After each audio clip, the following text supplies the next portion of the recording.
podcast. I'm your host, Michelle Evans. So, we've all heard the climate goals, but the math is starting to meet a really messy reality. Today, I'm joined by a regular favorite of the show, Bruce McIndoe, president of McIndoe Risk Advisory. How you doing today, Bruce? I'm doing great. Yeah. Good Friday. Yeah. Well, you spend your time looking at the global threat landscape. And right now, the intersection of green energy and high interest rates is a major, flashing red light. So that's what we're going to dive into today: climate change versus the economic reality. Sound good? I'm I'm looking forward to it because the intersection of climate and technology innovation megatrends that I talk a lot about Mm-hmm. with geopolitics is what I love. So Oh, let's go. good. Yay. So right now, it seems like green energy's biggest selling point is zero fuel costs, which creates a unique financial trade-off. While the cost of building solar and wind has kind of taken a plummet, the timing of these costs is pretty much the catch. Renewables require nearly all of their lifetime investment up front, whereas gas plant can spread its fuel costs over decades. Does that sound right? Sounds right. So, does this front loaded cost structure create a bottleneck for developers? And are we seeing a capital move back towards fossil fuels simply because they allow for you to kind of pay as you go? So I would say yes, the bottleneck is absolutely real. Hmm. Renewables can be, very attractive once they're built because you don't have to pay for the fuel, right? You have Right. wind and solar and all that. But Hmm. they are really capital heavy at the front end, which makes it hard, right? Hmm. So, in a high interest rate world, which we'll probably see more of, that matters a lot.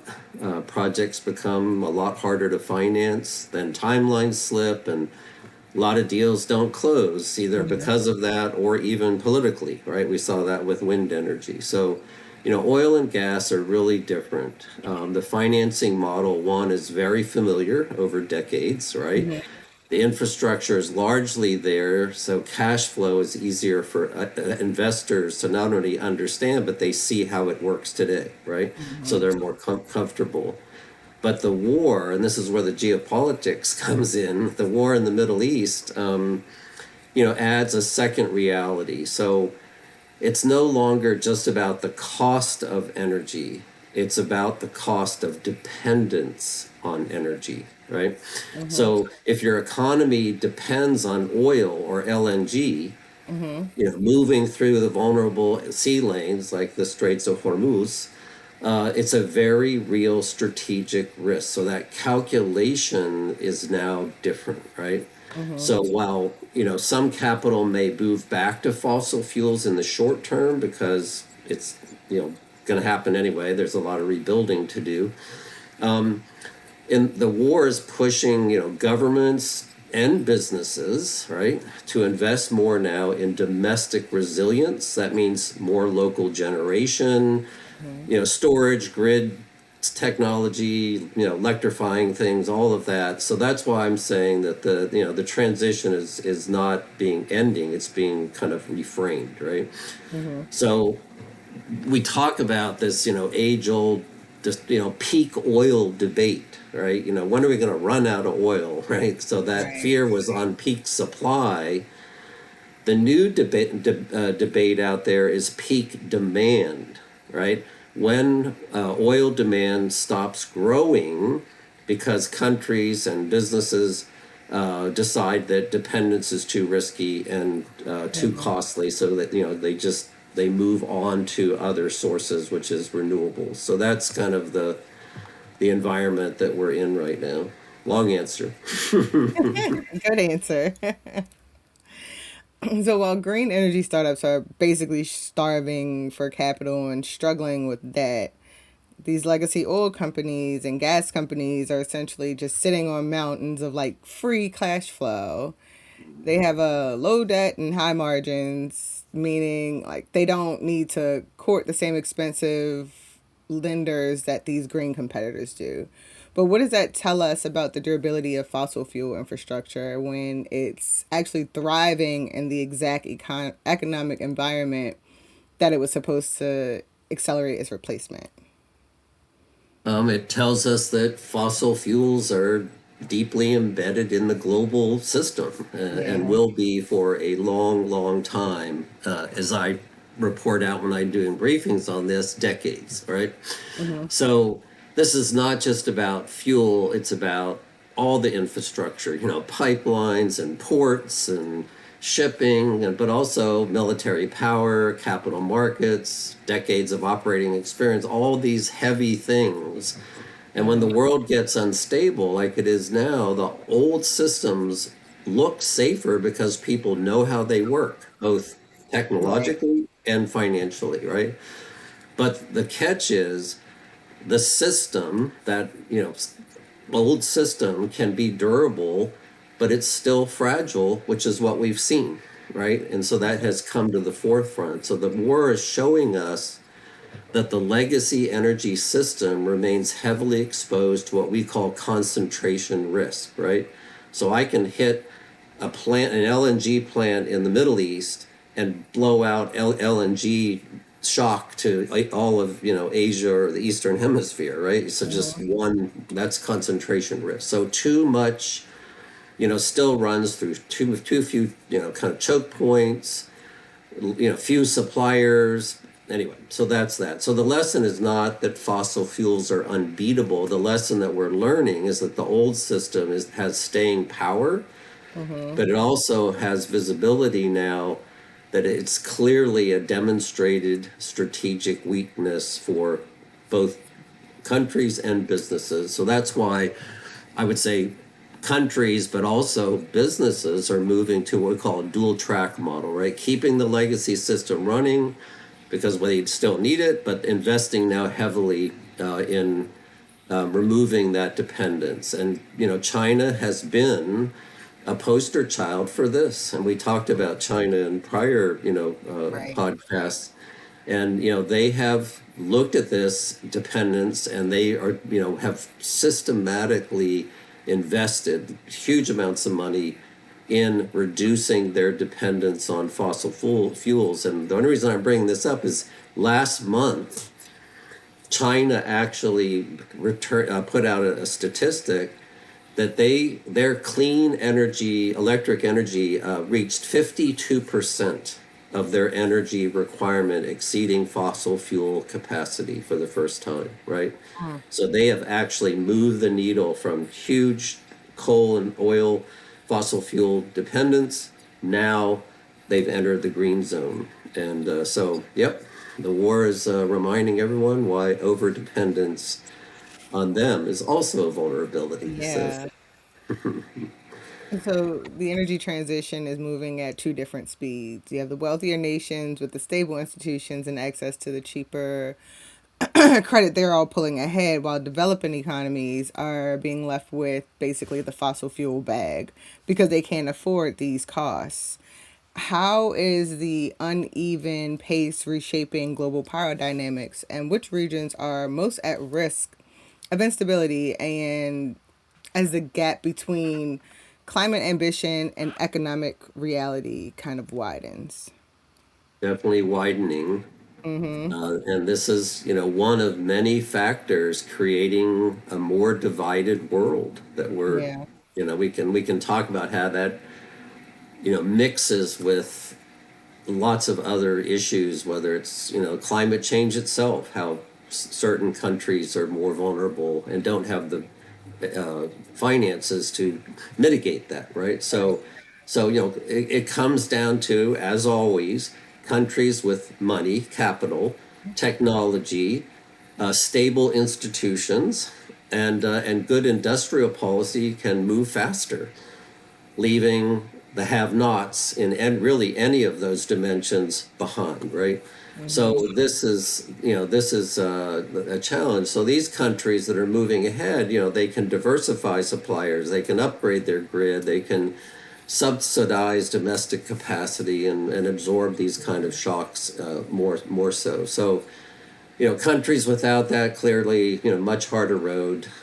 They depend on imported fuels and shipping and all of that stuff. So they're going to fall more and more behind, right? That Mm-hmm. widening gap. So I would say the regions that, if you're looking at it out there, that are most at risk. Again, it's the four things. If they have import dependency, they have weak finance, fiscal capacity, fragile infrastructure, high climate exposure. These are the ones that are going to really take the shock. So Mm-hmm.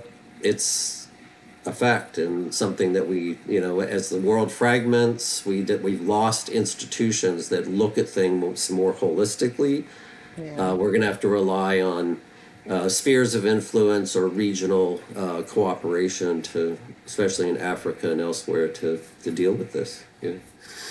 Yeah, a lot of these current climate goals were drafted during a period where, there was relative global stability and low interest rates, but, we don't live in that world anymore.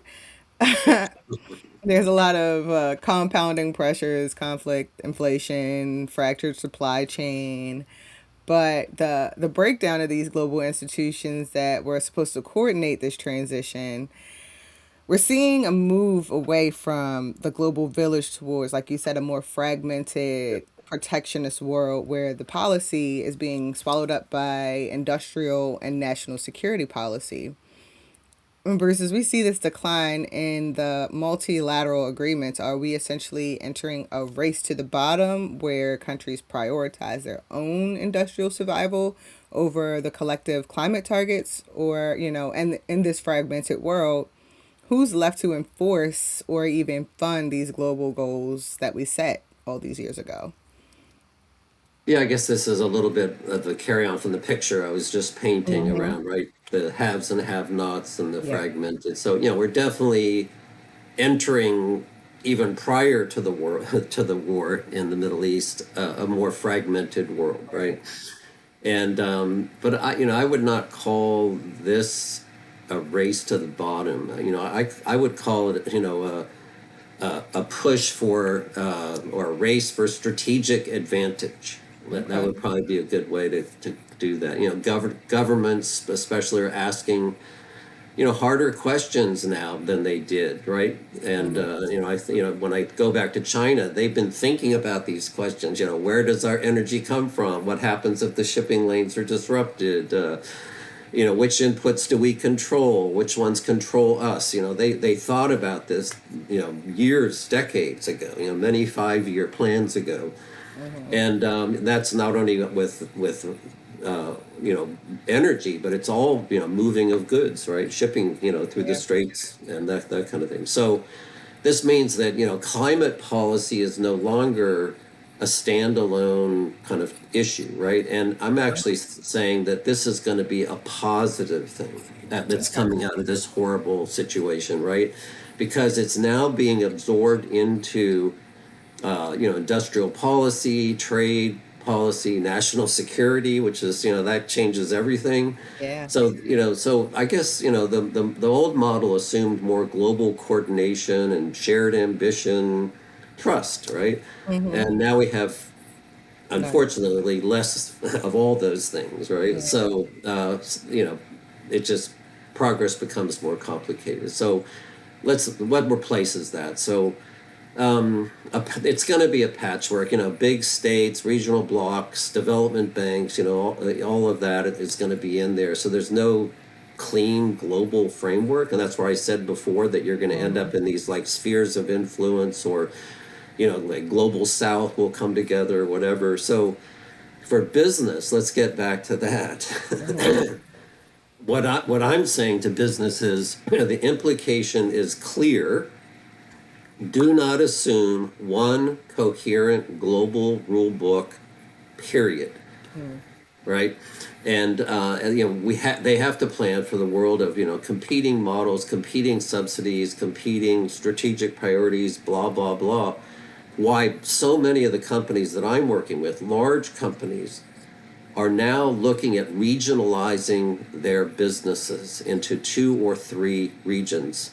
Logically, North America, Western Hemisphere, North America, Mm-hmm. Europe, Central slice of the world, Asia, and actually creating management control, manufacturing and delivery capabilities in those so they have redundancy in how they operate their businesses. Mm-hmm. And that's what that diversification is, and resilience is what companies are focused on now. And this is just advancing and putting more pressure on that. So would you say the strongest case for green transition is actually a geopolitical one rather than an environmental one? I'm saying is that everyone kind of kumbaya that climate change, Mm-hmm. we need to do that, and the Paris, accords and all that stuff. But now that it's embedded in these big, meaty issues, it's going to be brought along. And that's what I'm saying. So everyone's sitting here saying we have to remove that concentration. We need to have alternate supply other than oil is driving now the demand for renewables and renewable Right. energy and small nuclear reactors and all that wonderful stuff that wouldn't have necessarily have been motivated by let's meet a climate goal, True. right? So what does a realistic, durable path forward look like for 2026 and beyond? Is there a version of the story that ends with something other than fossil fuels winning by default? Yes, I think in our conversations so far, it's not a simple story, right? Not at all.